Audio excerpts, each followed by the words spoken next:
তাদেরকে পুনর্জীবিত করা হবে যারা এ ব্যাপারে মতভেদ করেছিল তাদের কাছে স্পষ্ট করে দেয়ার জন্য, আর কাফিরগণ যাতে জানতে পারে যে তারা ছিল মিথ্যাবাদী।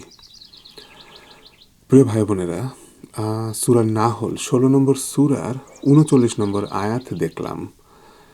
সুবহানাল্লাহ, এই আয়াত মোটামুটি আমি যতটুকুন মানে জানতে পারছি, যতটুকুন আমার বোধ হচ্ছে, আগের আয়াতে কাফেরগণ যারা অস্বীকার করে, কাফের স্বীকার করে না, বিশ্বাস করে না আল্লাহতে, অবিশ্বাসী,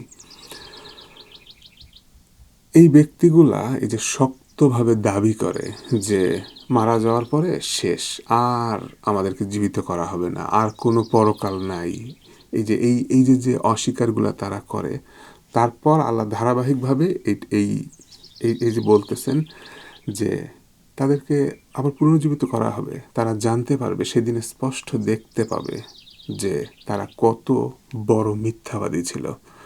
আর আরেকটা বিষয়, এখানে পৃথিবীতে আমরা বিভিন্ন ধরনের বিশ্বাস, ধর্ম, মানে অনেক মানুষ, এক একজন মানুষের এক এক ধরনের বিশ্বাসের উপরে আছে, চলতেছে, মতভেদ করতেছে। বছরের পর বছর, হাজার বছর ধরে মানব জাতির ভেতর কত রকম বিতর্ক, আমাদের ধর্ম সঠিক, আরেকজন বলতেছে আমাদের ধর্ম, এইটার নিয়ম সেইটা নিয়ম, এই যে এত রকম মতভেদ, বিচারের ওই দিনে আল্লাহ জানাচ্ছেন, আল্লাহ এই বিষয়টা স্পষ্ট করে দিবেন। সেদিন জানা যাবে, সেদিন স্পষ্ট করে দেওয়া হবে যে কারা ভুলের ভিতর, কারা কি তর্ক বিতর্ক করছিল, কারা সঠিকের ভিতর ছিল। তো ভাই বোনেরা, কি শিখতে পারি এখান থেকে, কি একটা স্মরণ আমরা নিতে পারি? আপনি, আমি, আপনি যখন যাকে নিয়ে কথা হচ্ছে খুব মনোযোগ দেওয়া উচিত হবে। তর্ক বিতর্ক ভিন্ন সাবজেক্ট, মানুষের সাথে কি করলাম না করলাম নিজের বুঝ অনুযায়ী, কিন্তু একা একা এককভাবে আমি যে বুঝ দাবি করতেছি, আমি যে বুঝের উপর আসি, যে জ্ঞানের উপর আমি চলতেছি, সত্যি এটা কি আমার মনের ভেতরের জ্ঞান আর বাইরের আমল, হাত পা দিয়ে আমি কাজে যে আমলটা করতেছি, দুটায় মিল আছে তো? নাকি আমি বুঝছি, এবং সবাই ডেফিনেটলি বোঝে যে সত্য কি, আমার কোনো সন্দেহই নেই যে কেউ কেউ থাকলেও থাকতে পারে ভিতরে ভিতরে বুঝতেছে না যে আসলে সত্য কি। ওই উপর দিয়ে আচার আচরণে তর্ক বিতর্কে ভিন্ন রকমটা আনা যায়, কিন্তু মনের ভেতরে তো একা একা আমাকে, যাকে নিয়ে যখন কথা হচ্ছে, যখন আপনাকে নিয়ে কথা হবে, ভেতরে ভেতরে আমাদের খুব মিলায় দেখা উচিত যে আমার এই মনের ভেতরের সাথে, ভেতরে বুঝ, শিক্ষা, বিশ্বাসের সাথে আমার বাইরের মুখের কথা, হাত পার কাজ, আচরণ মিল আছে তো?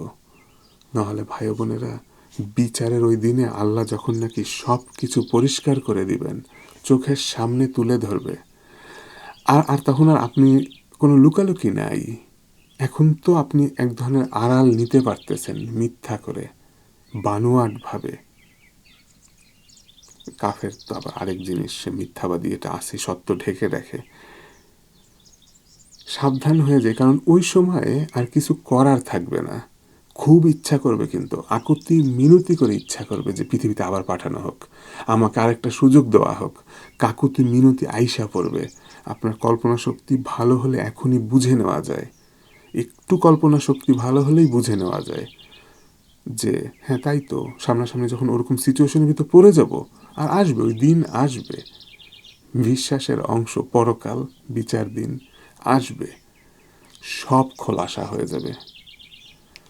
তো ইনশাআল্লাহ প্রিয় ভাই বোনেরা, সতর্ক বার্তাকে সতর্ক ওয়ার্নিং হিসাবে নিতে শিখি, স্মরণ হয়ে যাই, ঠিক জায়গায় চলে আসি ইনশাআল্লাহ।